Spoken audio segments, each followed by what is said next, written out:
नमस्कार दोस्तों, TNC bullet series में आपका हार्दिक स्वागत और अभिनंदन है। जैसा कि आपको पता है दोस्तों कि रोज़ सुबह 7 बजे हम टीएनसी बुलेट सीरीज के माध्यम से एक इम्पोर्टेंट क्लास जो है वो आपके सामने लेके आते हैं। उससे रिलेटेड जो भी क्वेश्चन आते हैं उन सबको जो है हम यहाँ पे डिस्कस करते हैं। उसी कड़ी में हमारे पास में आज का टॉपिक है दोस्तों स्नेक बाइट। टॉपिक जो हम सेलेक्ट करते हैं उसके हमारे पास में जो है वो दो रास्ते होते हैं। बार बार मैं रिपीट करता हूँ, दो रास्ते कौन कौन से दोस्तों। एक तो हमारी टीम ने और मैंने जो है वो जितने भी कम्पिटिटिव एग्जाम हैं उन सब की जो है वो कहाँ कहाँ से क्वेश्चन निकल के आते हैं, पूरे नर्सिंग को मिला के जो है वो हमने 200 टॉपिक जो है वो इम्पोर्टेंट अलग से पीडीएफ बनाई है। वो चाहे तो आपको मिल सकती है। ठीक है, जो भी बच्चे टेलीग्राम पे बोलते हैं कि सर मुझे 200 मोस्ट इंपॉर्टेंट टॉपिक की लिस्ट चाहिए, तो मैं उनको अवेलेबल करवा देता हूँ। ठीक है, आप हमारे व्हाट्सअप नंबर पे या फिर यूट्यूब पे या टेलीग्राम पे, स्पेशली टेलीग्राम सबसे अच्छा है, मैं सबसे ज़्यादा वो यूज करता हूँ। ठीक है, टेलीग्राम पे आप मैसेज करोगे कि सर ये चीज़ चाहिए, मैं आपको वो अवेलेबल करवा दूंगा। ठीक है, तो वहाँ पे आप चीज़ें देख सकते हो।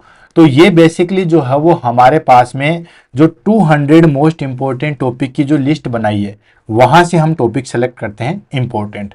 सेकंड हम चूज करते हैं दोस्तों बच्चों के कमेंट बॉक्स पे। ठीक है, यूट्यूब पे किसी पर्टिकुलर टॉपिक में या बच्चों को ऐसा लगता है कि इस टॉपिक से बहुत ज़्यादा जो है वो क्वेश्चन आते हैं और ये हमें समझ में नहीं आ रहा, पढ़ने में बड़ी दिक्कत होती है। तो जो हार्ड टॉपिक है, जो समझने में नहीं आ रहा, बच्चे उनको कमेंट के द्वारा जो हो बता सकते हैं। टेलीग्राम पे भी बता सकते हैं, व्हाट्सएप पे भी बता सकते हैं और यूट्यूब पे भी बता सकते हैं। उस टॉपिक को हम यहाँ पे जो है वो लेके आते हैं, क्योंकि चाहे जितना जो है वो हार्ड टॉपिक हो वो आप हमें बताइए, उसको डायरेक्ट सेकेंडरी मेमोरी में बैठाने का या हम कहें इजी वे में करने का कार्य जो है वो हम करेंगे। ठीक है, तो दोस्तों ये जो हमने टॉपिक लिया है स्नेक बाइट, ये भी हमने बच्चों की डिमांड पे लिया है। बहुत सारे बच्चे जो है वो रिक्वेस्ट कर रहे थे, इसलिए हमने इस टॉपिक को जो है वो आज की क्लास के अंदर इंक्लूड किया है। क्वेश्चन आंसर की अगर हम बात करें तो दोस्तों बहुत सारे क्वेश्चन जो है वो इससे निकल के आते हैं। ठीक है, कि स्नेक बाइट हो गया तो आइडेंटिफाई कैसे करोगे, वेनम एंड पॉइजनस में जो है वो क्या डिफरेंशिएट है। ठीक है, कौन कौन से जो है वो बेसिकली ये क्या क्या चीजें करते हैं उनके बारे में। जैसे कोई भी सांप काट लेता है, स्पेशली जो जहरीला सांप काट लेता है, तो जो उसके टॉक्सिन्स निकलते हैं। ठीक है, तो वो टॉक्सिन्स कुछ न्यूरोटॉक्सिन्स होते हैं यानी कि नर्व को अफेक्ट करेंगे, कुछ हीमोटॉक्सिन्स होते हैं जो बेसिकली हमारे पास में जो है वो ब्लड को अफेक्ट करते हैं, आरबीसी का ब्रेकडाउन करते हैं, कुछ मायोटॉक्सिन्स होते हैं जो कि मसल्स वीकनेस करवाते हैं, पैरालिसिस करवाते हैं। ठीक है, तो अलग अलग टॉक्सिन्स निकलते हैं। ठीक है, अब वो कौन कौन से जो है वो स्नेक कौन कौन सी कैटेगरी का जो है पॉइजन निकालते हैं उनके बारे में 1 बाय 1 करके जो है वो डिस्कस करेंगे। देन उसके बाद क्या करना चाहिए। और ये टॉपिक न सिर्फ एग्जाम की दृष्टि से इंपॉर्टेंट है, बल्कि आपको नॉलेज के हिसाब से भी जो है वो इसमें पता होना चाहिए, इस हिसाब से भी जो है वो काफी ज्यादा इंपॉर्टेंट है। तो 1 बाय 1 करके लेंगे, देन उसके बाद जो है वो आगे बढ़ेंगे। सबसे पहले हम जो है वो इसकी डेफिनेशन ले लेते हैं, और डेफिनेशन इसकी बहुत ईजी है। टॉपिक है हमारे पास में स्नेक बाइट। ठीक है, यानी कि स्नेक बाइट क्या होता है, सांप ने काट लिया वही स्नेक बाइट होता है, सिंपली। तो इससे इजी डेफिनेशन तो हमारे पास में कुछ नहीं हो सकती। ठीक है, हर चीज की डेफिनेशन अलग अलग होती है, लेकिन इसकी डेफिनेशन हमारे पास में जो है बहुत इजी है। स्नेक बाइट क्या होता है, स्नेक बाइट होता है कि स्नेक ने जो है वो हमें काटा, इंजरी की, और अपना जो भी पॉइजनस सब्सटेंसेज है, जो वीनम जिसको हम बोलते हैं, वो हमारे ब्लड के अंदर छोड़ दिया, और वो वीनम हमारे पास में ब्लड के अंदर जाके जहां भी उसको करना होगा, आरबीसी का ब्रेकडाउन करना होगा, या मसल्स का जो है वो वीकनेस करना होगा, या जो नर्व है उसको डैमेज करना होगा, वो करेगा। ठीक है, वो अलग अलग चीजें हैं, वो अलग अलग कैटेगरी है जिसको हम 1 बाय 1 करके जो है वो पढ़ेंगे। लेकिन डेफिनेशन में हमारे पास में सिंपल आ गई कि कोई भी हमारे पास में स्नेक बाइट जो है वो इंजरी है या काटना होता है सांप का, और काटने के बाद वो अपना जहर जो है वो हमारे ब्लड के अंदर छोड़ देता है, और वो जो हमारे पास में वीनम है या जो जहर है वो हमारे लोकल और सिस्टेमिक चीज को जो है वो अफेक्ट करेगा, चाहे वो ब्लड को अफेक्ट करे, चाहे वो हमारे पास में नर्वों को अफेक्ट करे, चाहे वो मसल्स को अफेक्ट करे, वो करेगा। इसको हम क्या कहते हैं दोस्तों, स्नेक बाइट कहते हैं। तो काफी इजी डेफिनेशन है। तो देखो 1 बाय 1 करके लेते हैं। A snake bite is an injury caused by a bite of snake, यानी कि स्नेक बाइट है वो एक इंजरी होती है। ठीक है, जिसके अंदर क्या होता है, बाइट ऑफ स्नेक, जिसके अंदर स्नेक जो है वो बाइट कर लेता है, काट लेता है। जैसे हम किसी पर्सन को काट ले, ऐसे चबा लें, तो ये भी एक बाइट है। ठीक है, तो स्नेक बाइट जो है वो इंजरी होती है caused by bite of snake की बाइट के कारण जो है वो इंजरी होती है, उसको हम स्नेक बाइट कहते हैं। Which may inject venom into the victim's tissue, ठीक है। और वो क्या इंजेक्ट कर देता है, वो वीनम इंजेक्ट कर देता है। सांप का जो जहर होता है उसको हम वीनम के नाम से जानते हैं। वो वीनम को जो है वो इंजेक्ट कर देता है किसके अंदर, विक्टिम्स टिश्यू, जिसको काटता है उसको विक्टिम बोलते हैं, ठीक है। विक्टिम टिश्यू को या उसके ब्लड के अंदर जो है वो फिर सर्कुलेट होता है and leading to local and systemic effect. वो क्या करता है दोस्तों, लोकल और सिस्टेमिक इफेक्ट जो है वो कोज करवाता है। क्लियर हो गया। ये जो है वो बेसिकली हमारे पास में पर्टिकुलर एक स्पेसिफिक डेफिनेशन होगी कि स्नेक बाइट जो है वो एक इंजरी होता है जो कि स्नेक के बाइट की वजह से होता है। इसके अंदर स्नेक जो है वो इंजेक्ट करता है वीनम को, या तो विक्टिम के टिश्यू, यानी कि जो पर्सन होता है उसको विक्टिम कहते हैं, उसके टिश्यू में या उसके ब्लड स्ट्रीम में जो है वो वीनम को छोड़ता है, जो कि लोकल और सिस्टेमिक इफेक्ट जो है वो कोज करेगा। अब लोकल और सिस्टेमिक क्या है, स्वेलिंग कोज कर देगा। देन उसके बाद जो है वो हमारे पास में हेमोटॉक्सिक है या न्यूरोटॉक्सिक है या मायोटॉक्सिक है, वो सारी चीजें करेगा। ये हो गए हमारे पास में पर्टिकुलर इसकी डेफिनेशन। अब बात आती है कि जो ये हमारे पास में वीनम और पॉइजनस, इन दोनों में डिफरेंस क्या है। भाई हम कहते हैं ठीक है कि पॉइजनस अलग चीज है और वीनम क्या चीज है। तो दोस्तों वीनम और पॉइजनम में जो है हमारे पास में बेसिकली आपको एक चीज ध्यान रखना है, वीनम जो है वो इंजेक्ट किया जाता है किसी के काटने और करने से, और पॉइजनस होता है वो एक हमारे पास में जो है वो सब्सटेंसेज होता है। जैसे फॉर एग्जांपल कोई पत्तियां हैं, जहरीली पत्तियां, वो एक पॉइजनस है, ठीक है। कुछ प्लांट ऐसे होते हैं जो बिल्कुल जहरीले होते हैं, अगर उनको खा लें तो आदमी मर सकता है, ठीक है। या कुछ ऐसे जो है वो हमारे पास में बीज होते हैं, ठीक है, एनिमल्स प्लांट के जो है वो सीड्स होते हैं, जिनको अगर हम खा लें तो ये सारी चीजें जो है वो पॉइजनस होते हैं, ठीक है। या ऐसी पौधे होते हैं, अगर उनके बीच में हम नंगे पांव चले जाएं तो फिर वो जहर हमारी बॉडी के अंदर फैल जाता है, तो वो तो होता है पॉइजनस। वीनम क्या होता है, कोई भी किसी भी पर्सन के द्वारा इंजेक्ट करके कोई जहर डाला जाता है उसको हम बोलते हैं वीनम। जैसे बिच्छू ने काट लिया, ठीक है, मधुमक्खी ने काट लिया, जेलीफिश का हो गया, सांप ने काट लिया, वो सारे के सारे वीनम है, ठीक है। तो वीनम भी जो है वो जहर होता है, पॉइजनस भी जो है वो जहर होता है। जैसे मैं आपको बताऊं, एक होता है फीदर्स, एक होता है विंग्स। विंग्स भी पंख होते हैं और फीदर्स भी जो है वो पंख होते हैं, क्लियर। लेकिन दोनों में डिफरेंस है, ठीक है। फीदर्स होते हैं पंख, जो जैसे मान लो किसी, जैसे मोर का जो पंख हो गया उखड़ के अलग हो गया, इसको हम फीदर्स बोलते हैं। और जो विंग्स होते हैं जिनसे वो उड़ता है, जैसे बेस्ट एग्जांपल मैं आपको दूं दोस्तों, पिकॉक मोर का एग्जांपल है, ठीक है। तो मोर जिससे उड़ता है उनको विंग्स कहते हैं, और जो पीछे फैला के उड़ता है उनको हम जो है वो फीदर्स कहते हैं। ठीक उसी तरीके से एक और एग्जाम्पल लेते हैं, हाउस और होम, ठीक है, ठीक है। तो होम तो होता है जिसमें हम रहते हैं, हाउस होता है बना हुआ है, बिल्डिंग बनी हुई जिसमें कोई नहीं रहता, उसको हम हाउस कहते हैं, ठीक है। तो ये चीज ध्यान रखना।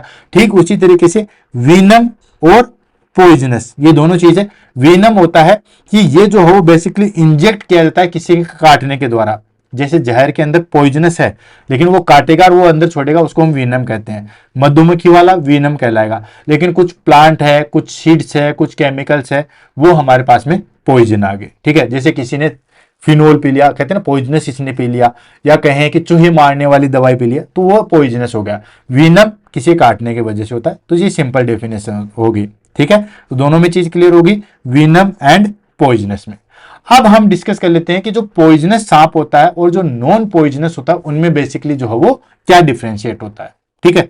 हालांकि काटते टाइम पे हम इतना जो है वो ध्यान नहीं जाता है कि ये पॉइजनस है या नॉन पॉइजनस है, लेकिन फिर भी मान लो काट लिया और हमने या हमारे साथियों ने जो उसको मार डाला, ठीक है, और मारने के बाद तो हम कम से कम पता लगा सकते हैं कि ये पॉइजनस है या नहीं है। एक बेसिक राउंड फिगर जो है वो हमें डाटा मिल जाएगा, ठीक है। तो कैसे आप पॉइजनस और नॉन पॉइजनस को जो है वो आइडेंटिफाई करोगे, या विनम या नॉन विनम को जो है वो कैसे आइडेंटिफाई करोगे। तो सबसे पहले हम ले लेते हैं दोस्तों विनोमस स्नेक्स, यानी कि जहरीले सांप, और सेकंड हम लेंगे दोस्तों नॉन विनेमस सांप, ठीक है।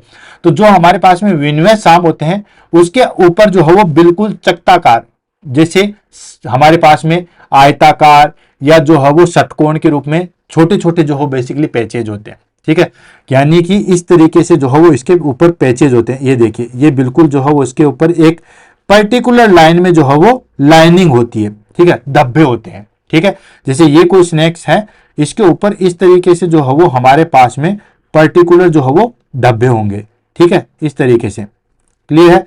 तो वो होता है हमारे पास में दोस्तों पॉइजनस। ठीक है, जो नॉन पॉइजनस होता है उसके ऊपर कोई पर्टिकुलर धब्बे नहीं होते। हाँ, उसका कलर होता है, उसका ब्लैक होता है, ब्राउनिश हो जाता है, स्लेटी कलर का होता है, बट ऐसे कुछ भी नहीं होता। उसके ऊपर एक सिंपल कलर होता है, इस तरीके से जो है वो बेसिकली कलर होता है। तो ये कलर के द्वारा हम आइडेंटिफाई कर सकते हैं कि ये पॉइजनस है या नॉन पॉइजनस है।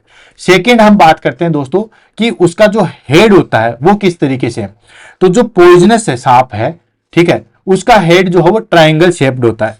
क्या होता है? Triangle shaped. ट्राइंगल कैसे? ऐसे, जैसे हमारे पास में पान का पत्ता होता है, ठीक है, इस तरीके से जो है वो ट्राइंगल शेप्ड होता है। ट्राइंगल शेप्ड क्यों? क्योंकि दोस्तों वो फन फैलाएगा तो उसको बड़ी चीज चाहिए। ठीक है, बीच के अंदर जो है वो इसके दो जो है वो जहरीली थैलियां होती है। ठीक है, तो ये ट्राइंगल शेप्ड होता है।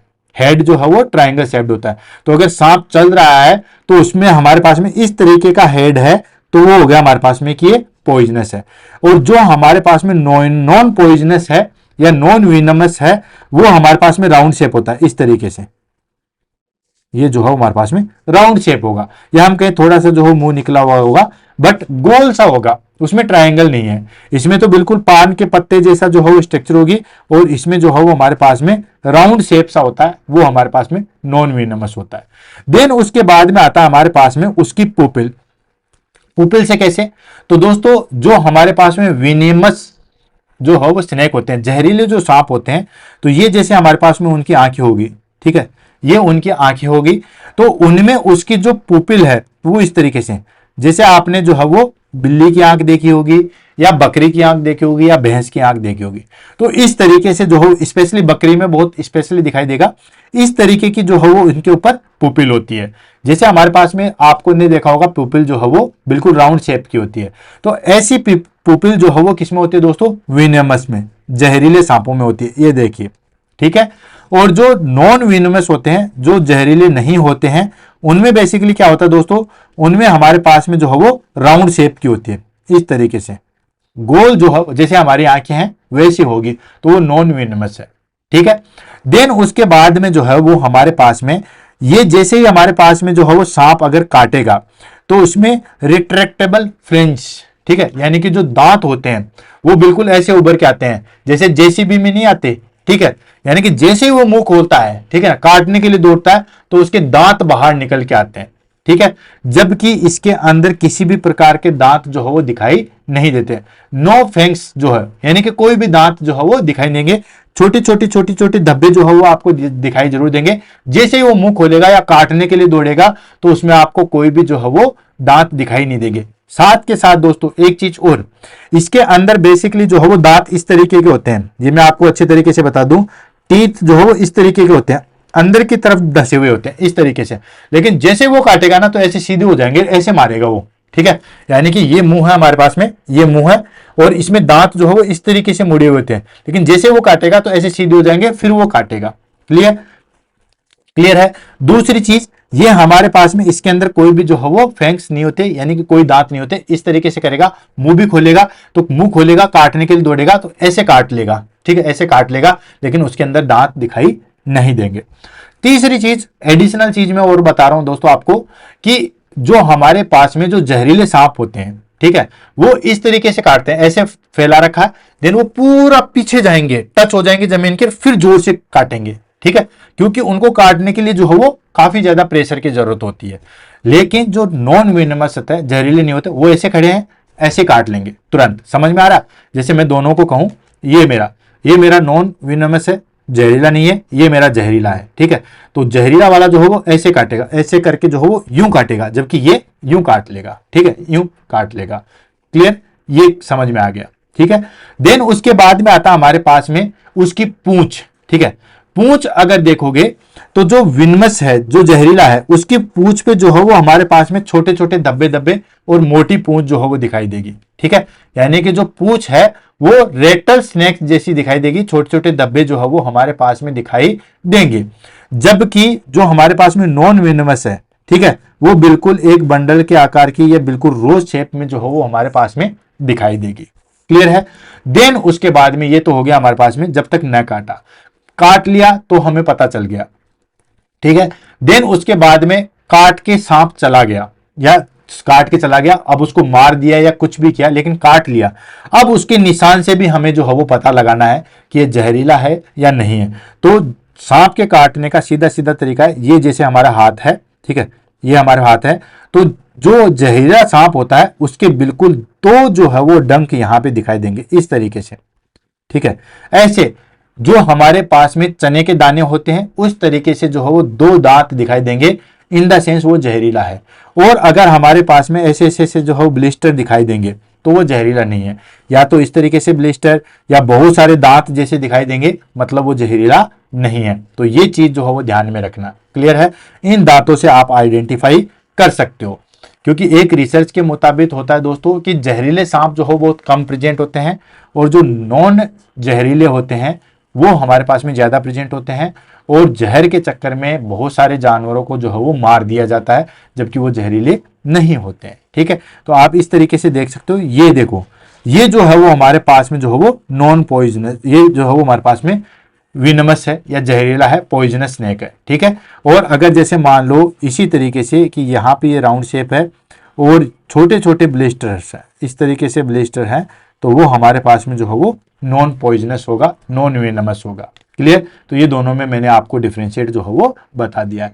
अब बात करते हैं हम विनमस की या जहरीले सांपों की, क्योंकि आज का हमारे पास में टॉपिक जो है वो यही रहेगा। ठीक है, तो अब वन बाय वन करके ले लेते हैं और आगे बढ़ते हैं, और जो जो एग्जाम में क्वेश्चन पूछा था उन सब पे जो है वो कंसंट्रेट करते हैं। एग्जाम में हमारे पास में क्वेश्चन पूछा जाता है कि ये जो टाइप ऑफ स्नेक्स हैं तो मेडिकली इंपॉर्टेंस के आधार पर कितनी कैटेगरी में डिवाइड किया गया है, तो 3 कैटेगरी में डिवाइड किया गया है हमारे पास में। ठीक है, न्यूरोटॉक्सिक, हेमोटॉक्सिक और मायोटॉक्सिक। वन बाय वन करके लेते हैं और आगे एग्जाम्पल में जो है वो चलते हैं। सबसे पहले ले लेते हैं हम टाइप ऑफ स्नेक्स।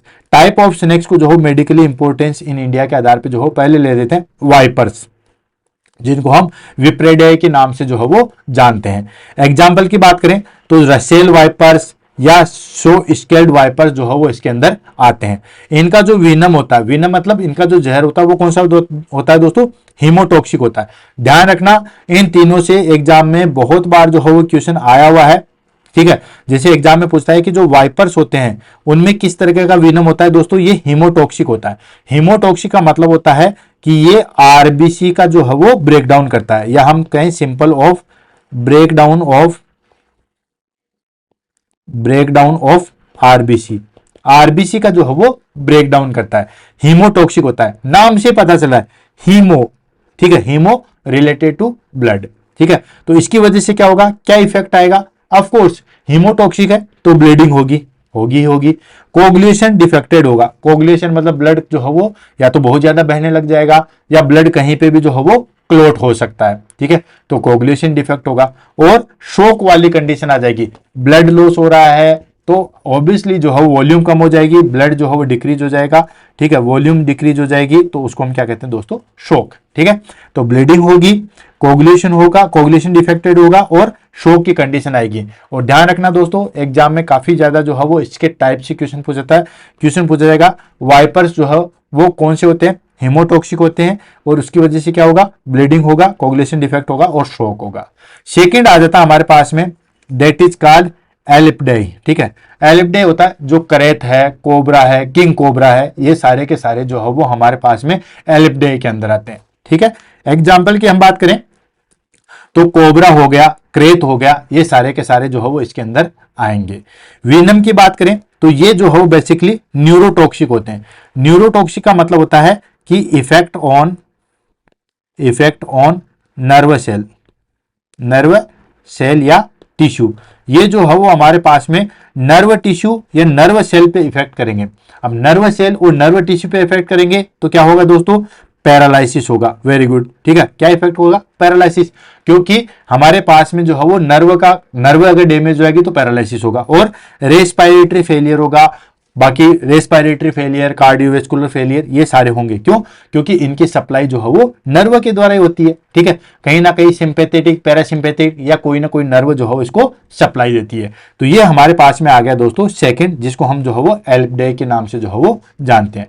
थर्ड आ गया हमारे पास में, दैट इज कॉल्ड हाइड्रोफिलाई। ठीक है, हाइड्रोफिलाई का मतलब हो गया ये जो है वो बेसिकली समुद्र के सांप होते हैं। ठीक है, अब इनके सिम्टम्स के आधार पे नहीं है, जैसे हीमोटॉक्सिक है तो आप इसमें देखो जो है वो हाइड्रोफिलिडाई के नाम से जानोगे तो कि ये हाइड्रोसिफिलस कोज करवाता है, नहीं। हाइड्रोफिलिडाई जो है वो क्यों नाम दिया गया, क्योंकि ये समुद्र के सांप होते हैं, पानी में रहते हैं, इसलिए इसको नाम दिया गया। सिम्टम्स के आधार पे नहीं है। वीनम की अगर हम बात करें सॉरी, वीनम की बात करें तो वीनम इनमें मायोटॉक्सिक होता है। मायो का मतलब क्या होता है दोस्तों, मसल्स, ठीक है। तो ये बेसिकली क्या करवाएगा दोस्तों, ये मसल्स वीकनेस करवाएगा। ध्यान रखना दोस्तों, ये हाइड्रोफिलिडाई का मतलब आप हाइड्रोसिफिलिस से मत लगाना। हाइड्रोफिलिडाई का मतलब होता है ये सी स्नेक होते हैं, समुद्र के होते हैं, और इवन में कहूं दोस्तों समुद्र के जो सांप होते हैं वो ज्यादा जहरीले होते हैं देन कंपेयर टू जो हमारे पास में जो है वो नॉर्मल अर्थ पे या भूमि पे जो है वो प्रेजेंट होते हैं, ठीक है। इफेक्ट की बात करें तो ये क्या करेगा दोस्तों, मसल्स ब्रेकडाउन करवाएगा, ठीक है, किडनी फेलियर करवाएगा, मसल्स ब्रेकडाउन, किडनी फेलियर, ये सारी चीजें जो है वो करवाएगा। तो ये हमारे पास में 3 प्रकार के थे। एक था हमारे पास में, ठीक है, वाइपर्स, जो कि बेसिकली क्या होते हैं दोस्तों, हीमोटॉक्सिक होते हैं। सेकंड हमारे पास में था दोस्तों that is called cobra, king cobra, जो कि न्यूरोटॉक्सिक होते हैं, नर्व डैमेज करवाते हैं, पैरालिसिस कोज करवाते हैं। तीसरा हाइड्रोफिलिडाई, जिसको हम सी स्नेक के नाम से जानते हैं, ये muscles breakdown and kidney failure जो है वो करवाते हैं। क्लियर है। देन उसके बाद आता है हमारे पास में कंपोजिशन ऑफ स्नेक विनम, ठीक है, जो स्नेक विमन होता है या जो स्नेक जहर छोड़ता है उसके अंदर कौन कौन सी चीजें प्रेजेंट होती है, ठीक है। आपने ये भी देख लिया कि हीमोटॉक्सिक भी खोज करवाते हैं, कुछ जो है वो न्यूरोटॉक्सिक भी होते हैं, कुछ जो है वो हमारे पास में जो है वो मायोटॉक्सिक भी होते हैं। लेकिन इनके अंदर कौन कौन से जो है वो चीजें प्रेजेंट होती है, तो इनमें बहुत सारी चीजें प्रेजेंट होते हैं, जैसे कुछ एंजाइम प्रेजेंट होते हैं, पॉलीपेप्टिडेज प्रेजेंट होता है, ठीक है। कौन कौन सा होता है, एंजाइम की हम बात करें तो इसमें प्रोटीएज प्रेजेंट होता है, ठीक है, और प्रोटीएज एंड फास्फोलिपिड जो है वो प्रेजेंट होता है, जो कि हमारे पास में जो है वो बेसिकली जो भी कार्बोहाइड्रेट या हम कहेंगे जो फास्फोलिपिड्स है उनका जो है वो ब्रेक डाउन करता है। एंड पॉलीपेप्टिडेज प्रेजेंट होते हैं जो कि नर्व को डैमेज करते हैं, न्यूरोटॉक्सिक होते हैं। कार्डियोटॉक्सिक, हमारे पास में जो कार्डियक मसल्स है उसको जो है वो नुकसान पहुंचाते हैं। हीमोटॉक्सिक, आरबीसी का जो है वो ब्रेक डाउन करते हैं। तो ये जो पॉलीपेप्टाइड है वो ज्यादा डेंजरस होते हैं, जो कि नर्व, कार्डियक, हीमो, इनको जो है वो डेंजरस करते हैं, जिसकी वजह से क्या क्या चीजें होगी, टिश्यू डैमेज होगा, ब्लीडिंग होगी, पैरालिसिस होगा और किडनी इंजरी जो है वो हमें देखने को मिलेगी। तो ये बेसिकली कंपोजिशन है वीनम का। कंपोजिशन अगर आपको याद नहीं रहे कोई बात नहीं, कंपोजिशन न तो आज तक पूछा गया है और न कभी पूछेंगे। हाँ, इसके टाइप जरूर पूछेंगे, दैट इज हीमोटॉक्सिक, ठीक है, न्यूरोटॉक्सिक और मायोटॉक्सिक। देन उसके बाद आता है हमारे पास में क्लिनिकल फीचर्स। क्लिनिकल फीचर्स में मतलब कैसे आप जो है वो पता लगाओगे। हालांकि मोटा मोटी चीज मैंने आपको बता दिया है, लेकिन फिर भी सांप ने अब काट लिया, वो तो हमने सांप के बारे में देखा था। अब हमने जो है वो हम कैसे पता लगाएंगे, तो सबसे पहले हम लोकल सिम्टम्स को देखेंगे, देन उसके बाद सिस्टेमिक को देखेंगे। सिस्टेमिक मतलब कौन से ऑर्गन को जो है वो अफेक्टेड कर रहा है, ठीक है। तो लोकल सिम्टम्स यानी कि ये तो सब में देखने को मिलेगा। तो लोकल सिम्टम्स में हमारे पास में सबसे पहली चीज आती है फेंज मार्क्स। फेंज मार्क्स मैंने आपको बता दिया था कि जो हमारे पास में लोकल या हम कहें पॉइजनस होता है, नॉन पॉइजनस में क्या होता है, तो दोस्तों जो पॉइजनस होता है या जो हमारे पास में जहरीला होता है उसमें हमारे पास में 2 चने के आकार के जो है वो बेसिकली दाने दिखाई देंगे, फेंज मार्क, दांत के निशान दिखाई देंगे। और जो नॉन पॉइजनस होता है हमारे पास में, ठीक है, नॉन पॉइजनस में जो हो ब्लिस्टर के आकार के इस तरीके से जो है वो छोटे छोटे ब्लिस्टर दिखाई देंगे, ठीक है। तो सबसे पहले हम फेंज देखेंगे, ऑलरेडी मैंने आपको इमेज के द्वारा भी दिखा दिया है। देन उसके बाद पेन होगा, स्वेलिंग होगा और रेडनेस होगी, ये सारी चीजें जो हवा में देखने को मिलेगी। नॉन पॉइजनस में ये सारी चीजें जो हो बेसिकली जो है वो बहुत कम या नगण्य तरीके से जो है वो दिखाई देगी।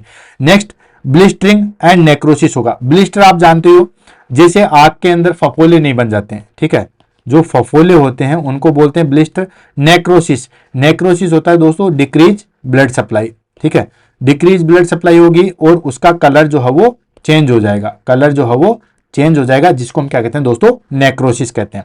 देन उसके बाद लिम्फ एडिनोपैथी। लिम्फ एडिनोपैथी का मतलब होता है कि इनलार्जमेंट ऑफ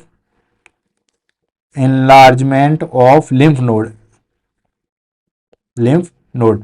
जो हमारे पास में लिम्फ नोड है, चाहे आप यहां पे टच करके देखो या यहां पे आप टच करके देखो या ग्रोइन रीजन में आप टच करके देखोगे, तो जो हमारे पास में लिम्फ नोड है उनका जो है वो इनलार्जमेंट हो जाएगा, लिम्फ नोड जो है वो बड़े हो जाएंगे, ठीक है। तो ये लोकल सिम्टम्स हमें सब में देखने को मिलेंगे। देन उसके बाद आता है हमारे पास में सिम्टोमेटिक सिम्टम्स। सिम्टोमेटिक सिम्टम्स में जो है वो हमारे पास में अलग अलग आएंगे। जैसे पहले हम ले लेते हैं दोस्तों न्यूरोटॉक्सिक वीनम में, ठीक है, यानी कि जो कोबरा है, करेत है, इनमें हमारे पास में जो है वो कौन सा होता है दोस्तों, किंग कोबरा है, ये न्यूरोटॉक्सिक होते हैं। न्यूरोटॉक्सिक मतलब हमारे पास में नर्व को जो है वो डैमेज करते हैं। तो न्यूरोटॉक्सिक में हमें क्या देखने को मिलेगा, हिमोटॉक्सिक में हमें क्या देखने को मिलेगा, और मायोटॉक्सिक में हमें क्या देखने को मिलेगा। वैसे मोटा मोटी मैंने आपको बता दिया कि नर्व न्यूरोटॉक्सिक में नर्व जो हो वीकनेस हो जाएगी, ठीक है, तो उसमें पैरालिसिस वगैरह, डिस्फेजिया, ये सारी चीजें देखने को मिलेगी। लेकिन फिर भी वन बाय वन करके देख लेते हैं। सबसे पहले जी दोस्तों टोइसिस। टोइसिस क्या होता है, जिसको ड्रॉपिंग आईलेट्स के नाम से जानते हैं, ठीक है। ऑलरेडी मैंने मास्तीनिया ग्रेविस पढ़ाया था, तब मैंने बताया था dropping eyelids in the sense कि उसकी आंखें इतनी खुलती है, ठीक है, उसकी आंखें जैसे चाइना वाले होते हैं ऐसे ही खुलती है, ठीक है। ये जो है वो इस तरीके से अगर पकड़ के खोलेगा तो वो खोल लेगा, लेकिन जिस तरीके से हम ऐसे खोल रहे हैं, ठीक है, ऐसे नहीं खोल पाएगा, वो ऐसे बंद रखेगा और ऐसे खोल लेगा, थोड़ा सा जो है वो खुल जाएगी, जिसको हम कहते हैं टोइसिस, ठीक है, ड्रॉपिंग आईलेट्स। देन उसके बाद ड्रॉपिंग आईलिड जो हो मास्तीनिया ग्रेविस का हमारे पास में मेन साइन सिम्टम्स होता है, वहां पे मैंने आपको बता दिया था। नेक्स्ट आता है डिस्फेजिया। डिस्फेजिया होता है डिफिकल्टी इन स्वावलिंग, ठीक है, क्योंकि हमारे पास में नर्व सही तरीके से काम नहीं करी है, तो हम उस कोई भी खाना है या कोई भी चीज है उसको हम स्वेल नहीं कर सकते। जैसे मैं मान लो इस तरीके से स्वेल कर रहा हूं, तो नर्व अगर हमारे पास में वीक हो जाएगी तो हम इसको नहीं कर पाएंगे। Next respiratory paralysis. Of course ये सबसे पहले देखने को मिलता है, ठीक है, हालांकि और भी बहुत सारी चीजें होती है, कार्डियोवेस्कुलर भी इफेक्ट होता है, हमारे पास में ब्रेन भी इफेक्ट होता है, जो भी मसल नर्व है वो सारे इफेक्ट होते हैं, लेकिन रेस्पिरेटरी हमारे पास में इंपॉर्टेंट इसलिए क्योंकि सबसे पहले यही चीज आती है। तो ये सारी चीजें जो है वो हमें देखने को मिलेगी किसमें, न्यूरोटॉक्सिक वीनम में, जो कि क्रेत और कोबरा के अंदर होती है, ठीक है, जिसमें टोइसिस, डिस्फेजिया और रेस्पिरेटरी पैरालिसिस है। नेक्स्ट आ जाता है हमारे पास में हीमोटॉक्सिक, जो वाइपर की वजह से होता है, ठीक है। नेक्स्ट हो गया हमारे पास में हीमोटॉक्सिक वीनम, जो कि वाइपर की वजह से होता है। ये बेसिकली क्या करता है दोस्तों, हीमोटॉक्सिक आरबीसी का ब्रेकडाउन करता है, ब्रेकडाउन ऑफ आरबीसी, ठीक है। और ये जो हमारे पास में न्यूरोटॉक्सिक है, ये क्या करता है, damage of nerve cell oblique tissue, nerve cell या टिश्यू को करता है, ठीक है। तो अब वन बाय वन करके लेते हैं। वाइपर वाले या हीमोटॉक्सिक या आरबीसी का ब्रेकडाउन करेंगे तो क्या देखने को मिलेगा, ब्लीडिंग गम्स या ब्लीडिंग वाली कंडीशन देखने को मिलेगी। अगर हम शॉर्टकट में कहें एपिटेक्सिक्स, एपिटेक्सिक का मतलब हो गया दोस्तों हमारे पास में नोज ब्लीडिंग जो है वो हमें देखने को मिलेगी। हेमेचूरिया देखने को मिलेगा, ठीक है, ब्लड इन यूरिन, ठीक है, ब्लड इन यूरिन के अंदर जो है वो हमें ब्लड देखने को मिलेगा, हेमेचूरिया। एंड शोक की कंडीशन आ जाएगी, ऑफ कोर्स ब्लीडिंग है, ब्लड लॉस हो गया तो शोक की कंडीशन आएगी, हाइपोटेंशन हो जाएगा। हाइपोटेंशन का मतलब हो गया हमारे पास में डिक्रीज बीपी, ठीक है, बीपी डिक्रीज होगा, और ये बीपी डिक्रीज जो है वो आगे किसको लीड करता है, शोक को लीड करता है। तो ये बेसिकली हमें हीमोटॉक्सिक में देखने को मिलेगा। लास्ट आ जाता है हमारे पास में डेट इज कॉल्ड हाइड्रोफिलाई, जो कि सी स्नैक्स होते हैं, ये मायोटॉक्सिक होते हैं, ठीक है। तो नेक्स्ट आ गया सी स्नैक्स, जो कि मायोटॉक्सिक होते हैं। ये क्या करते हैं दोस्तों,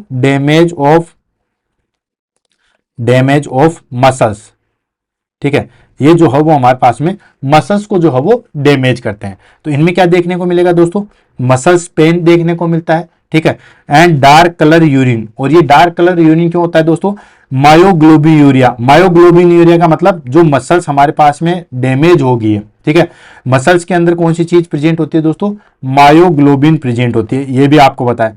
तो ये मायोग्लोबिन, मसल्स जो है वो डैमेज होगी, मसल्स डैमेज होगी तो मायोग्लोबिन बाहर निकलेगा। ये मायोग्लोबिन जो है वो हमारे पास में यूरिन के साथ बॉडी से बाहर निकलेगा, यानी कि ये मायोग्लोबिन जो है विथ यूरिन के साथ बाहर निकलेगा, इसको बोलते हैं मायोग्लोबिन, जिसकी वजह से डार्क कलर यूरिन देखने को मिलता है। दोस्तों डार्क कलर यूरिन देखने को इसमें मिलेगा, ठीक है, लेकिन रेड कलर यूरिन अगर हमारे पास में आ जाएगा, जिसको हम हेमीचूरिया कहता है, ये ठीक है, हेमीचूरिया, जिसके अंदर क्या होता है दोस्तों, फ्रेश ब्लड होता है, ठीक है, और इसके अंदर जो है वो डार्क कलर होगा, और वो डार्क कलर जो है वो मायोग्लोबिन की वजह से होता है, ठीक है।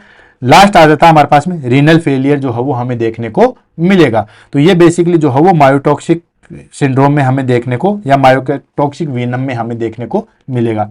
तीनों को हमने डिस्कस कर लिया। 3 प्रकार के वीनम होते हैं, एक न्यूरोटॉक्सिक होता है, एक हीमोटॉक्सिक होता है, एक मायोटॉक्सिक होता है। कौन कौन से किस किस को करते हैं वो सारी चीजें देख ली, ठीक है। कोबरा वगैरह, करेत वगैरह जो है वो हमारे पास में कौन सा होता है दोस्तों, न्यूरोटॉक्सिक होता है। जो वाइपर है वो हमारे पास में जो है वो हेमोटॉक्सिक होता है, और जो सी स्नैक्स है वो मायोटॉक्सिक होता है। क्लियर, ये हो गया हमारे पास में सारी चीजों के बारे में और क्लिनिकल फीचर्स के बारे में। अब आ जाता है हमारे पास में ग्रेडिंग, यानी कि जो हमारे पास में विनम डाला गया था, यानी कि जो विनम डाला गया था उसका ग्रेड किस तरीके से करोगे, ठीक है। तो जीरो ग्रेड किसको बोला जाता है, नो इनोवेशन, यानी कि सांप ने जस्ट काटा है लेकिन जहर सही तरीके से फैला नहीं पाया, उसको हम बोलते हैं नो इनोवेशन, यानी कि जहर जो है वो सही तरीके से अंदर नहीं जा पाया, सिर्फ बाहरी जो है वो लगा है, उसको हम जीरो ग्रेडिंग में लेते हैं। नेक्स्ट आता है हमारे पास में, अगर लोकल स्वेलिंग हो गई है, जहां पे काटा है वहां पे स्वेलिंग हो गई है, इसको हम ग्रेड 1 के नाम से या ग्रेड 1 जो है वो देते हैं। देन अगर स्वेलिंग भी है और माइल्ड सिस्टेमिक साइन भी है, ठीक है, स्वेलिंग भी हो गई है जहां पे काटा है, और जो माइल्ड सिस्टेमिक साइन है, जो हमने शुरू में जो है वो जनरल साइन देखे थे, अगर वो प्रेजेंट है, ठीक है, तो हम उसमें ग्रेड 2 देंगे। देन उसके बाद सीवियर सिस्टेमिक साइन है, ठीक है, शोक है, मतलब जो भी हमारे पास में विनम डाला है, जो भी टॉक्सिन आ रहा है, तो वो सीवियर सिस्टेमिक साइन है। हीमोटॉक्सिक है तो हीमोटॉक्सिक के साइन निकलेंगे, न्यूरोटॉक्सिक है तो न्यूरोटॉक्सिक वाले निकलेंगे, और हाइड्रोटॉक्सिक है तो हाइड्रोटॉक्सिक वाले के निकलेंगे, उसको हम जो है वो ग्रेड 3 देते हैं, ठीक है। तो ये हमारे पास में ग्रेड सिस्टम हो गया, 4 ग्रेड के अंदर डिवाइड किया गया, 1 2 3 4 नहीं है, 0 1 2 3 है, ठीक। नेक्स्ट आ जाता है हमारे पास में इमरजेंसी मैनेजमेंट, और ये काफी ज्यादा जो है वो इंपॉर्टेंट है, सबसे ज्यादा क्वेश्चन जो है वो इसी से जो है वो पूछे जाएंगे या पूछे जाते हैं। इमरजेंसी मैनेजमेंट हम क्या करेंगे, तो इमरजेंसी मैनेजमेंट में हम सबसे पहले आता है दोस्तों फर्स्ट एड करेंगे, ठीक है। फर्स्ट एड करेंगे, प्री हॉस्पिटल केयर, यानी कि हॉस्पिटल में पहुंचने से पहले हम क्या क्या कर सकते हैं, और ये सभी के लिए जानना जरूरी है, not for the medical person, सभी को ये चीज जो है वो जानना जरूरी है। फर्स्ट एड हम क्या करेंगे, किसी भी सांप ने काट लिया, देन आपने आइडेंटिफाई कर लिया कि सांप ने काटा है और ये जहरीला है, नहीं जहरीला है तो हम क्या करेंगे, जहरीला है तो हम क्या करेंगे, उनको 1 बाय 1 करके जो है वो ले लेते हैं, ठीक है। इसको 2 कैटेगरी में डिवाइड किया, डूज एंड डोंट, क्या करेंगे और क्या नहीं करेंगे। बहुत सारे मिसकंसेप्शन जो है वो हमारे पास में समाज में हमारे बीच में जो है फैले हुए हैं, तो क्या नहीं करेंगे और क्या करेंगे। तो सबसे पहले हम ले लेते हैं डूज, यानी कि क्या हम करेंगे। तो सबसे पहले हम करेंगे रीअश्योर द पेशेंट, पेशेंट को जो है वो रीअश्योर करेंगे, रीअश्योर इन द सेंस उसको सांत्वना दिलाते हैं, ठीक है। आपको मैं एक रिसर्च के मुताबिक बताऊं दोस्तों, 90% केसेज में जो है वो नॉन पॉइजनस स्नेक होता है, लेकिन सांप के जहर से बाद में आदमी मरता है, उसके डर से पहले मर जाता है कि मुझे तो सांप ने काट लिया, अब मैं नहीं बचूंगा, इस सोच को लेके ही वो आदमी जो है वो मर जाता है, ठीक है। तो बहुत सारे लोगों को यही कंसेप्शन होता है, जैसे सांप ने काटा सबसे पहले उसको डर होता है और डर की वजह से मर जाता है, न कि उसके जहर की वजह से।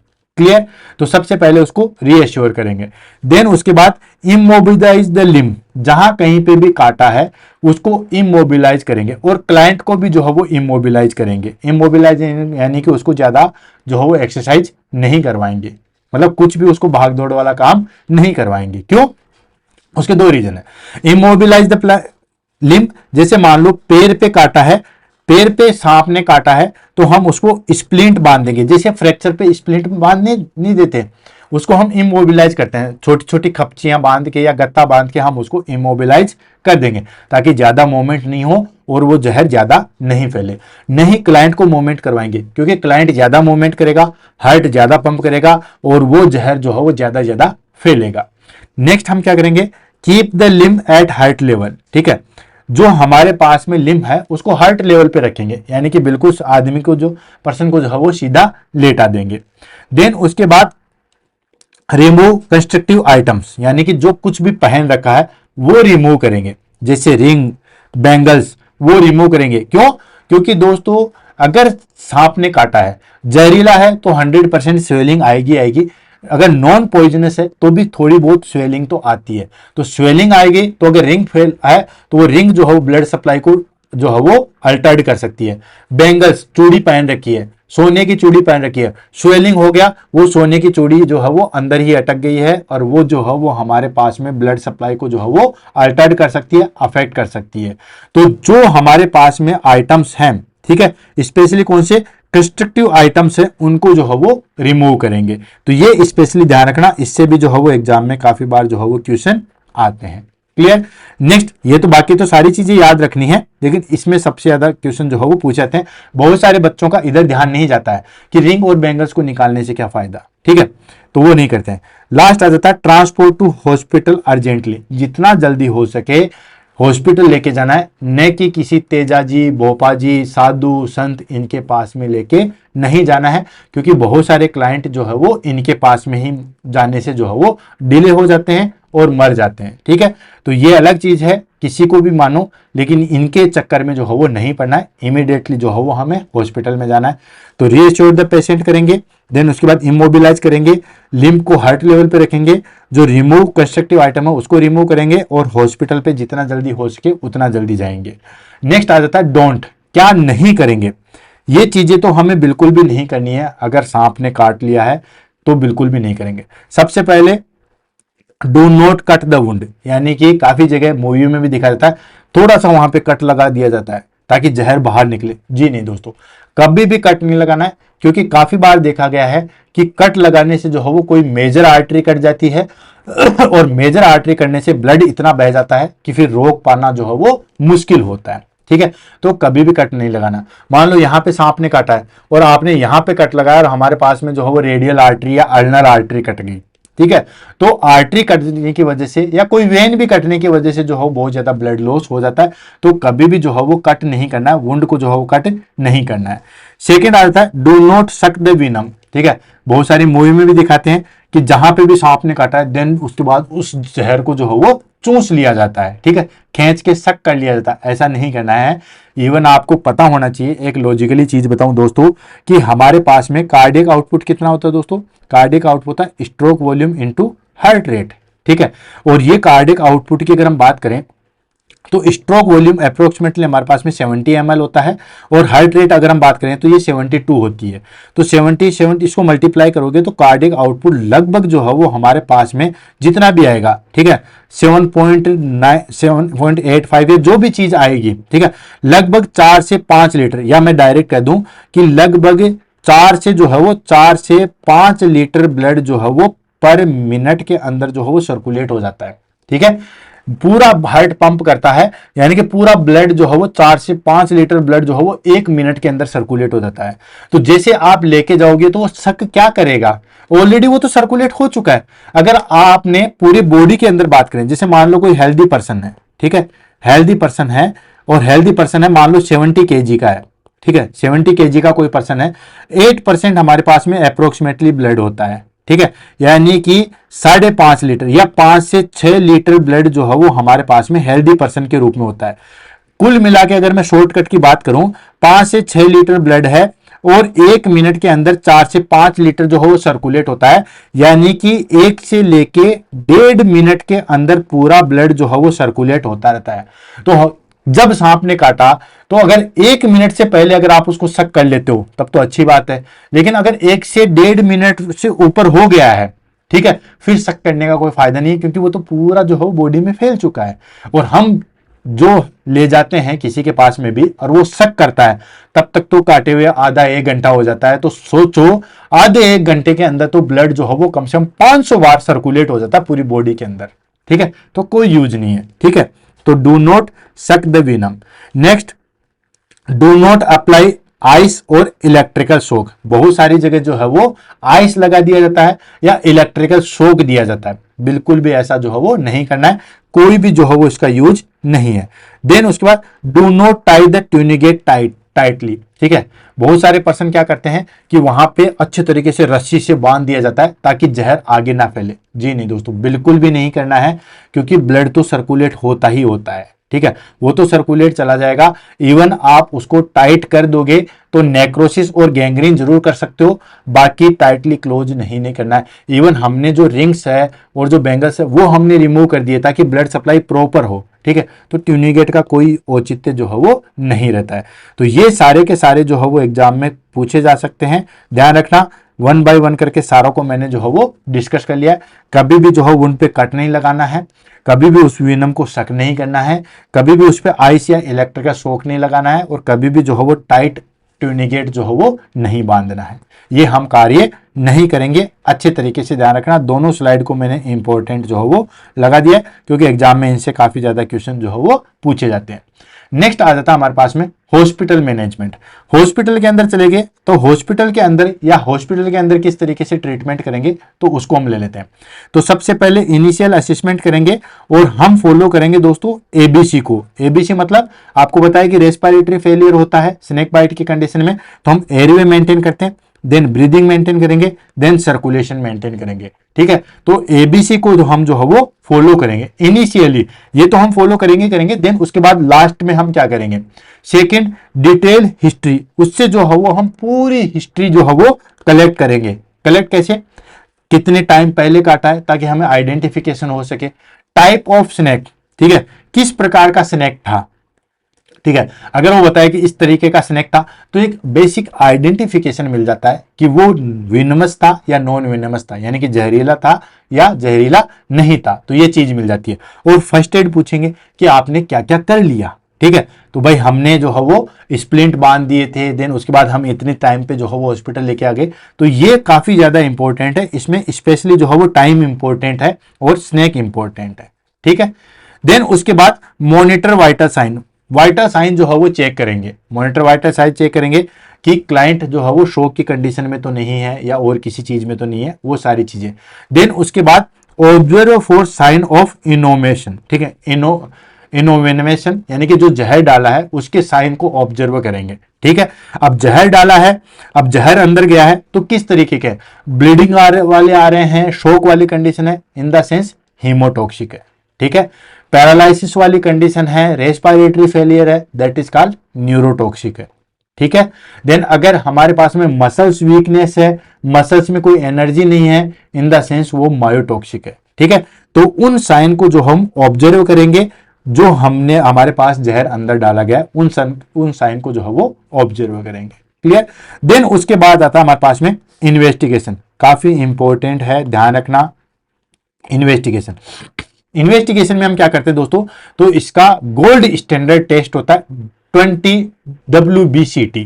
ठीक है, 20 minutes whole blood clotting test, जिसको हम 20 WBCT के नाम से जो है वो जानते हैं।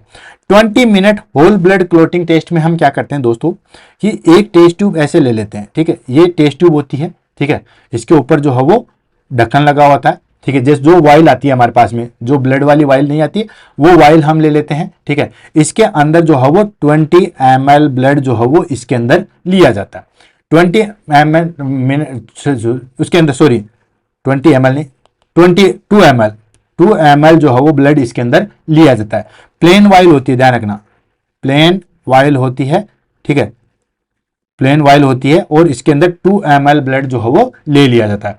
उसके बाद उसको 20 मिनट्स के लिए बिना छेड़े रख देते हैं, मतलब ऐसी जगह रखेंगे कि उसको कोई टच भी ना करे। ठीक है, ऐसी जगह रखेंगे। देन उसके बाद हम जो है उसको आइडेंटिफाई करेंगे। आइडेंटिफाई में हम क्या करेंगे दोस्तों, अगर वो ब्लड जो हो बहुत अच्छे तरीके से क्लोट हो चुका है, क्या हो सकता है, क्लोट हो चुका है, मतलब हमारे पास में जो है वो नॉन वेनमस है, जहरीला नहीं है। अगर वो ब्लड क्लोट नहीं हुआ है, ध्यान रखना, ब्लड क्लोट नहीं हुआ है, इन द सेंस कहीं ना कहीं जो वो हीमोटॉक्सिक है, या हम कहें कि जहरीले सांप ने जो है वो काटा है। तो ये काफी ज्यादा इंपॉर्टेंट है। 20 minute whole blood clotting test जो है वो करते हैं। नेक्स्ट इन्वेस्टिगेशन क्या करते हैं दोस्तों, सीबीसी देखते हैं, कंप्लीट ब्लड काउंट देखते हैं, पीटीआईएनआर देखते हैं कि ब्लीडिंग टाइम वगैरह कितना है, APTT activated partial thromboplastin time जो है वो देखते हैं। देन उसके बाद रीनल फंक्शन टेस्ट देखते हैं कि रीनल जो है वो हमारे पास में सही तरीके से काम कर रही है या नहीं कर रही है, कहीं मसल्स वीकनेस वगैरह तो नहीं है, मायोटॉक्सिक तो नहीं है, क्रेटिनिन लेवल इंक्रीज तो नहीं है, यूरिया लेवल इंक्रीज तो नहीं है। तो आरएफटी या इसको हम कह सकते हैं केएफटी, ठीक है, किडनी फंक्शन टेस्ट या आरएफटी, ठीक है, ये हम करवाते हैं। देन उसके बाद हम जो है वो ईसीजी चेक करते हैं। ईसीजी में हम देखते हैं कि कार्डियक मसल्स, क्योंकि ये रीनल को भी अफेक्ट करता है, कार्डियक मसल्स को भी अफेक्ट करता है, ये ऑलरेडी हमने डिस्कस कर लिया है। ठीक है, तो ईसीजी देखते हैं। ईसीजी में हम देखते हैं कि कार्डियक मसल्स पे कितना ज्यादा इफेक्ट कर रहा है। और यूरिन एनालिसिस करते हैं। यूरिन एनालिसिस में हम करते हैं कि मायोग्लोबिन यूरिया तो नहीं है, मायोग्लोबिन यूरिया है इन द सेंस कि ये जो है वो हमारे पास में मायोटॉक्सिक है। हिमेचूरिया है इन द सेंस ये जो है वो हमारे पास में हीमोटॉक्सिक है। तो अगर सारी चीज अब तक आपने बहुत अच्छे तरीके से पढ़ी है जो मैंने आपको बताई है, तो आप इमीडिएटली ये सारी चीजें फटाफट कर सकते हो, न्यूरोटॉक्सिक, हीमोटॉक्सिक और मायोटॉक्सिक के बारे में। क्लियर है? तो ये चीज करते हैं। ये 20 minutes whole blood clotting test कैसे करते हैं उसका पूरा डिटेल है। हम क्या करते हैं दोस्तों प्रोसीजर के अंदर कि हम 2 ml फ्रेश ब्लड लेंगे, वीनस ब्लड लेंगे, क्लीन ग्लास टेस्ट ट्यूब में लेते हैं। ठीक है, जो कि मैंने आपको यहाँ पे बता दिया कि ये देखो क्लीन टेस्ट ट्यूब है, इसके अंदर हम 2 ml लेते हैं। देन उसके बाद अनडिस्टर्बेड, यानी कि उसको डिस्टर्ब नहीं करें, ऐसी जगह पे रख देते हैं। कितने समय के लिए? 20 मिनट्स के लिए। ठीक है, देन उसके बाद उसके अंदर ब्लड जो है वो क्लोट हो जाता है। ठीक है, और उसको आइडेंटिफाई करेंगे। फिर उसका इंटरप्रिटेशन किस तरीके से रखेंगे? अगर ब्लड क्लोटेड है, बहुत अच्छे तरीके से क्लोटेड है, मतलब नो हीमोटॉक्सिक वीनम, इसके अंदर कोई भी जो है वो हीमोटॉक्सिक वीनम जो है वो नहीं है। अगर अनक्लोटेड है, ब्लड क्लोट नहीं हुआ है, ठीक है, एंड प्रेजेंस ऑफ कोगुलोपैथी है, तो हम उसमें जो है वो एएचवी देते हैं, एंटी सीरम वीनम जो है वो दिया जाता है। एएचवी जो है वो दिया जाता है, यानी कि जो सांप काटा है वो हीमोटॉक्सिक है या नहीं है, वो टेस्ट हम जो है वो 20 WBCT के अंदर जो है वो करते हैं, 20 होल ब्लड क्लोटिंग टेस्ट के अंदर करते हैं। कैसे करते हैं वो मैंने आपको बता दिया। देन उसके बाद ये टेस्ट आपने कर लिया, इन्वेस्टिगेशन कर लिया। देन उसके बाद ट्रीटमेंट किस तरीके से करोगे? ठीक है, ट्रीटमेंट में हम क्या करते हैं दोस्तों, इसमें हम डेफिनेटिव ट्रीटमेंट करते हैं और एंटी स्नेक वीनम एएसवी जो है वो दिया जाता है, एंटी सीरम वीनम जो है वो दिया जाता है। ठीक है, ये वैक्सीन नहीं है दोस्तों, एंटी सीरम वीनम दिया जाता है। अब ये एंटी सीरम वीनम कैसे होता है, कहां से होता है, उसको हम ले लेते हैं दोस्तों। इसके क्या इंडिकेशन है? इंडिकेशन है सिस्टेमिक साइन ऑफ इनोमेशन। ठीक है, यानी कि हमारे पास में लोकल साइन तो देखने को मिलेगा ही मिलेगा, जिसमें स्वेलिंग थी, टेंडरनेस था, पेन था, ये सारी चीजें देखने को मिलेगी। लेकिन systemic sign, systemic in the sign bleeding है, हेमेचूरिया है, ये साइन अगर हमें देखने को मिलेगा, ठीक, उसके अंदर दिया जाता है। या फिर 20 WBCT नॉट क्लोटेड, यानी कि जो हमने टेस्ट किया था WBCT 20 WBCT टेस्ट किया था, ठीक है, वो अगर नॉन क्लोटेड है, ये देखो नॉन क्लोटेड किसको इंक्लूड करता है दोस्तों, कि यहां पे हमारे पास में जो है वो कोगुलोपैथी है, मतलब हमारे पास में जो है वो हीमोटॉक्सिक चीजें हैं। ठीक है, देन इसके बाद प्रोग्रेसिव स्वेलिंग है, ब्लीडिंग है और न्यूरोसाइन है, तो उसमें हम एंटी स्नेक वीनम जो है वो दिया जाता है। अब ये एंटी स्नेक वीनम जो है वो कैसे दिया जाता है उसको मैं फटाफट आपको बता देता हूं। हालांकि इम्यूनाइजेशन के अंदर मैंने जो है वो एंटी स्नेक वीनम के बारे में डिटेल से बता रखा है। फटाफट मैं आपको बता देता हूं दोस्तों कि जैसे कोई सांप किसी पर्सन को काटता है, ह्यूमन बीइंग को काटता है, ठीक है, इंसान को काटता है, तो हमारी बॉडी में इतनी इम्यूनिटी नहीं है कि वो उसके अगेंस्ट जो है वो हमारे पास में एंटीबॉडीज बना ले। ठीक है, उसके लिए क्या करते हैं दोस्तों, हम प्रकृति के सबसे तेज तर्रार और हेल्दी जानवर को लेते हैं। तेज तर्रार हेल्दी जानवर कौन सा है दोस्तों, उसको हम लेते हैं दोस्तों हॉर्स को। ठीक है, घोड़े को हम लेते हैं। जहां कहीं पे भी ताकत की बात आती है, एनर्जी की बात आती है, तो घोड़े का जिक्र जरूर होता है। ठीक है, तो हम घोड़े को ले लेते हैं। अब हॉर्स, ठीक है, हॉर्स को हम लेते हैं और हॉर्स की कैपेसिटी पे सारी चीजें चल रही है। जैसे आपने देखा होगा कि इस गाड़ी का इंजन जो है वो कितने एचपी का है, हॉर्स पावर का है। ये जो पानी की मोटर है वो कितने हॉर्स पावर की है, कहते हैं ना कितने एचपी की है, तो जो एचपी है वो हॉर्स पावर है। कितने घोड़े की ताकत है, कहते हैं ना कि ये 10 एचपी की जो है वो मोटर है, मतलब 10 हॉर्स पावर की मोटर है, 10 घोड़े जितनी इसमें ताकत है। ये गाड़ी जो है वो 50 एचपी की है, 50 हॉर्स पावर की इसमें ताकत है। ठीक है, तो ये हॉर्स पावर काउंट किया जाता है। ठीक है, तो ताकत वाला जानवर सबसे ज्यादा घोड़ा ही होता है। अब क्या करते हैं दोस्तों, एंटीवेनम कैसे बनाते हैं फटाफट मैं आपको बताता हूं, क्योंकि क्लास ऑलरेडी जो है लंबी हो चुकी है।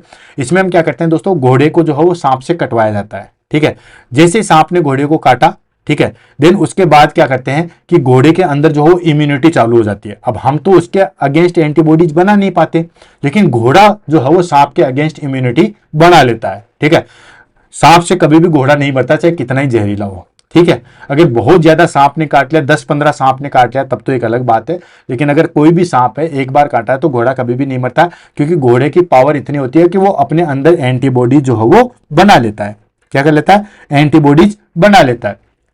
अब वो एंटीबॉडीज बना लेता है, वो ठीक हो जाता है। ठीक, अब उस एंटीबॉडीज को हम जो हो प्लाज्मा फेरेसिस, ठीक है, प्लाज्मा फेरेसिस एक प्रोसेस है, जैसे हम डायलिसिस करते हैं वैसे ही घोड़े का ब्लड लिया जाता है एक साइड से, और जो एंटीबॉडीज है उनको कलेक्ट कर लिया जाता है, बाकी ब्लड जो हो वापस घोड़े में डाल दिया जाता है। तो प्लाज्मा फेरेसिस के द्वारा जो है वो उसको हम कलेक्ट कर लेते हैं। ठीक है, उस एंटीबॉडीज को कलेक्ट कर लेते हैं और उसका हम जो है वो क्या बना लेते हैं, उसको हम बोलते हैं एएसवी, एंटी सीरम वेनम जो है वो बोलते हैं। और ये एंटी सीरम वेनम यानी कि शॉर्टकट में कहें तो बनी बनाई एंटीबॉडीज है, बनी बनाई एंटीबॉडीज है।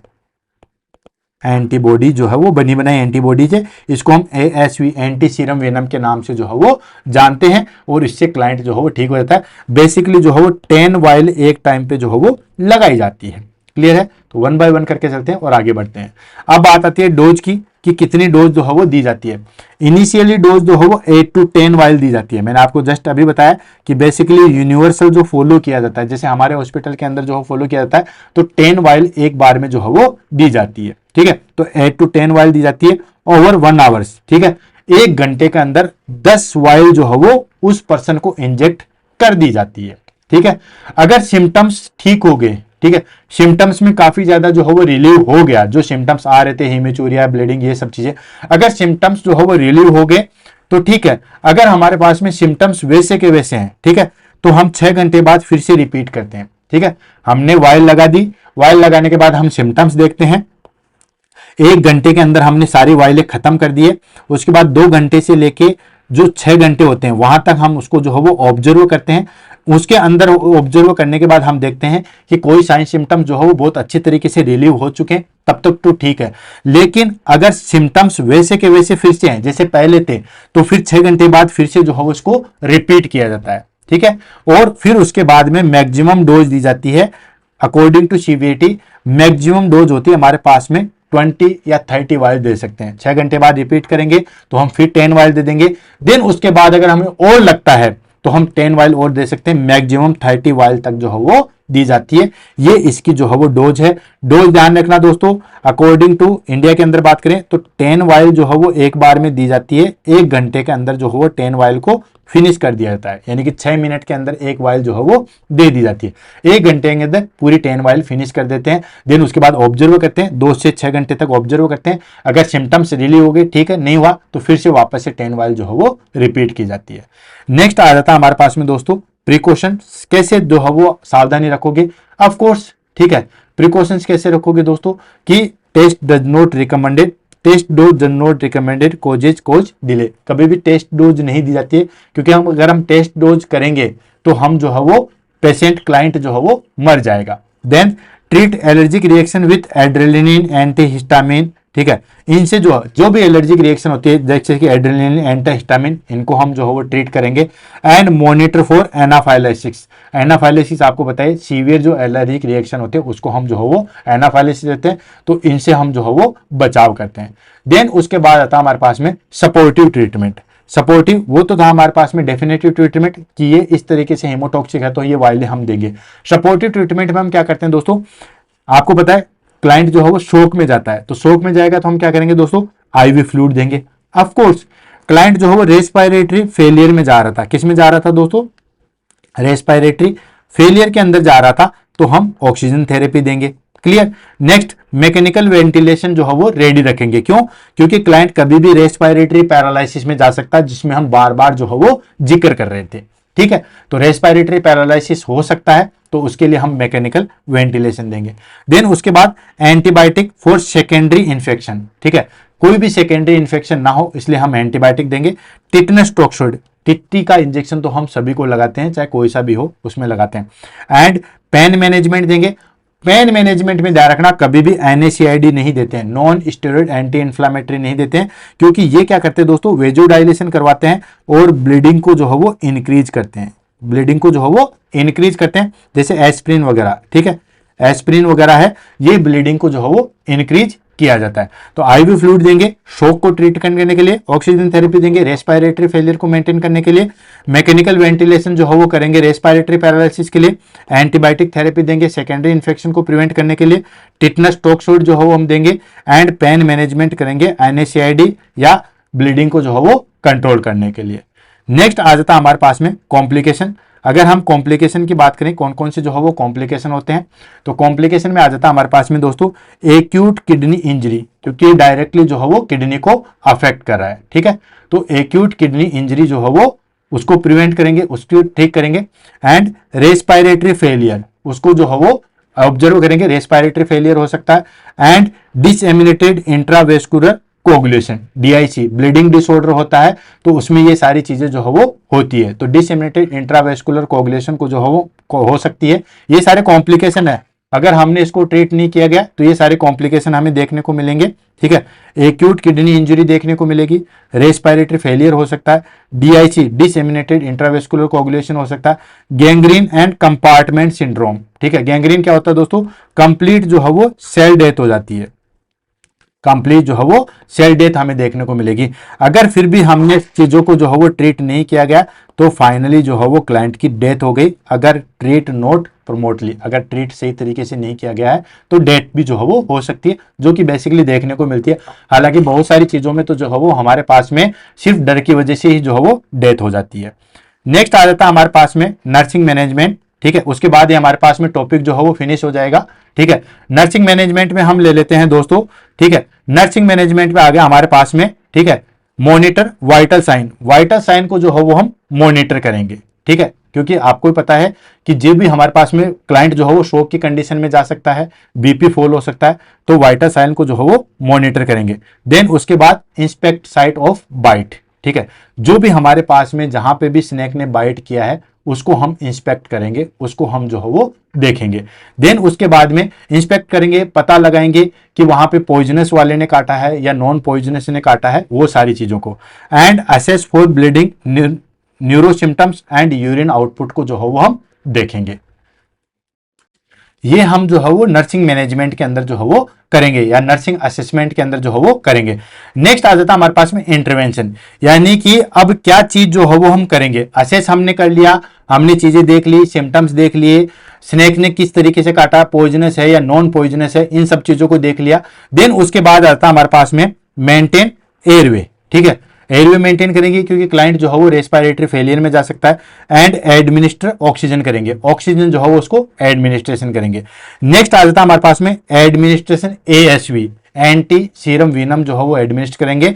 And emergency drugs as per order, जो भी हमारे पास में इमरजेंसी ड्रग्स है एज पर ऑर्डर जो है वो की जाती है। Provide psychological support, psychological support जो है वो उसको दिया जाता है। ठीक है, साइकोलॉजिकल सपोर्ट जो है वो दिया जाता है क्योंकि क्लाइंट जो है वो काफी ज्यादा डरा हुआ था, तो साइकोलॉजिकल सपोर्ट देते हैं। Next maintain strict intake and output chart, output chart, intake output chart जो है वो स्ट्रिक्टली मेंटेन किया जाता है। And educate family on prevention, family को जो है वो एजुकेट किया जाता है उसके प्रिवेंशन के लिए। क्लियर है। नेक्स्ट आ जाता है हमारे पास में prevention of snake bite, snake bite से हम कैसे जो है वो प्रिवेंशन कर सकते हैं। ठीक है, तो उसमें आपको पता है कि स्नेक बाइट से हम एक ही चीज से प्रिवेंट कर सकते हैं कि स्नेक के पास में मत जाओ। ठीक है, या स्नेक जैसी वाली चीजें हैं उससे थोड़ा सा दूर रहो। ठीक है, तो use boots and gloves for forested और एग्रीकल्चर एरिया, जो भी हम जंगलों में या जंगली जैसा काम कर रहे हैं, जंगलों में जो काम करते हैं, ठीक है, उनका, या जो भी एग्रीकल्चर एरिया है, भाई सांप बेसिकली किसको काटता है, ठीक है, जो एग्रीकल्चर में काम करते हैं उनको, या जो जंगलों में काम करते हैं उनको। बहुत रेयर टू रेयर केस में होता है कि घर में किसी को काट लिया, ठीक है, लेकिन अगर कंपेयर करके देखेंगे तो जो जहां ज्यादा स्नेक के कांटेक्ट में रहता है उन्हीं को जो है वो काटा जाता है। तो बूट या ग्लव्स जो है वो यूज में लिए जाते हैं। Avoid walking in the dark without light, ठीक है, जहां पे कहीं पे भी जो है वो वॉक कर रहे हैं तो बिना लाइट के मत जाओ। ठीक है, क्योंकि लाइट में क्या होता है, एक तो सांप जो है वो भाग जाता है, और अगर अंधेरे में होता है तो सांप जो है वो अटैक करता है। And don't slip on the ground on snake prone area, जहां पे भी स्नेक वाला एरिया है वहां पे जो है वो कभी भी सो मत, don't slip on ground, ground के ऊपर मत सो, या जहां पे जो है वो स्नेक वाली चीजें हैं वहां पे मत सो। And avoid provoking and handling snake, जो भी हम जो स्नेक वाले जगह काम करते हैं, ठीक है, तो वहां पे जो स्नेक को हैंडलिंग करते हैं उनको प्रोवोक बढ़ावा जो हो मत दो। बहुत सारी चीजों में होता है कि सांप जनरली किसी को नहीं काटता है जब तक कि आप उसको उग्र नहीं करते हो या जब तक उसको छेड़ते नहीं हो। तो इस तरीके से आप जो हो वो प्रिवेंशन कर सकते हो स्नेक बाइट का। नेक्स्ट आ जाता है हमारे पास में और लास्ट आ जाता है आज की क्लास का, that is called summary table. ठीक है, समरी टेबल में आ गया हमारे पास में, ठीक है, कि फटाफट इसको जो हम समराइज कर लेते हैं। तो दोस्तों कॉमन वीनम टाइप कौन कौन सा होता है? कॉमन वीनम टाइप होता है हमारे पास में न्यूरोटॉक्सिक होता है, हीमोटॉक्सिक होता है और मायोटॉक्सिक होता है, जिसका हमने ऑलरेडी जो है वो डिस्कशन कर लिया है। न्यूरोटॉक्सिक जो है वो बेसिकली नर्व सेल पे अटैक करता है, नर्वस सेल्स पे अटैक करता है। हीमोटॉक्सिक जो है वो बेसिकली आरबीसी पे अटैक करता है और जो मायोटॉक्सिक है वो बेसिकली हमारे पास में मसल्स पे जो है वो अटैक करता है। ठीक है, फर्स्ट एड की अगर हम बात करें तो क्या करते हैं दोस्तों, इमोबिलाइज लिम्ब को जो है वो इमोबिलाइज करते हैं और ट्रांसपोर्ट फास्ट, जितना जल्दी हो सके हॉस्पिटल के अंदर जाना है, किसी भी झुग्गी झोपड़ी या हम कहें कि दोस्तों बाबा के पास जो है वो नहीं जाना है। देन उसके बाद आता हम दोस्तों एंटीविनम देते हैं। एंटीविनम बेसिकली जो है पॉलीविनेंट देते हैं, एएसवी एंटी सीरम विनम देते हैं। स्टार्टिंग फेज में मैंने आपको बताया था कि शुरुआती स्टेज में हम जो है वो 10 यूनिट देते हैं, यानी कि फर्स्ट हम क्या करते हैं दोस्तों 10 वायल जो है वो दी जाती है, कितने, 1 घंटे के अंदर 1 आवरली जो है वो हम 10 वायल जो है वो दी जाती है। 10 वायल के बाद में हम क्या करते हैं दोस्तों कि 2 से लेके 5 घंटे तक जो है वो वेट किया जाता है, ऑब्जर्व किया जाता है, wait in the sense observe किया जाता है।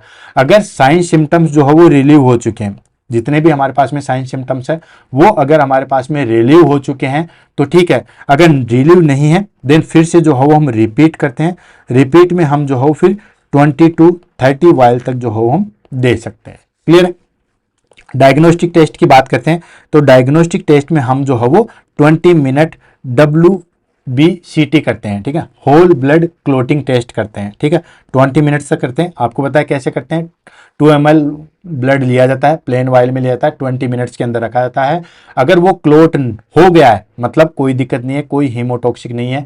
अगर वो 20 मिनट के बाद भी क्लोट नहीं होता है तो वो हीमोटॉक्सिक है, कहीं ना कहीं जो है वो जहर फैला हुआ है। कॉम्प्लिकेशन की बात करते हैं, कॉम्प्लिकेशन में आपको बताइए ये बेसिकली जो है रीनल फेलियर करवाता है, रेस्पिरेटरी अरेस्ट करवाता है, कार्डियक अरेस्ट करवाता है, ये सारी चीज़ें करवाता है। क्लियर है? तो दोस्तों इसी के साथ जो है वो आज का हमारे पास में जो है वो टॉपिक फिनिश होता है। ये टॉपिक भी हमने बच्चों की जो है वो डिमांड पे लिया था, बच्चों ने बोला था इसके लिए लिया था। क्लास कैसी लगी उसके बारे में दोस्तों ज़रूर बताइएगा, ताकि इस क्लास से रिलेटेड जो भी हमारे पास में इम्प्रूवमेंट है उन सबको हम जो है वो कर सकें। इसी के साथ दोस्तों आज की क्लास से जो है वो अलविदा लेते हैं, मिलते हैं कल की क्लास में। तब तक के लिए दोस्तों thank you so much. Class के बारे में ज़रूर बताइएगा। All the best.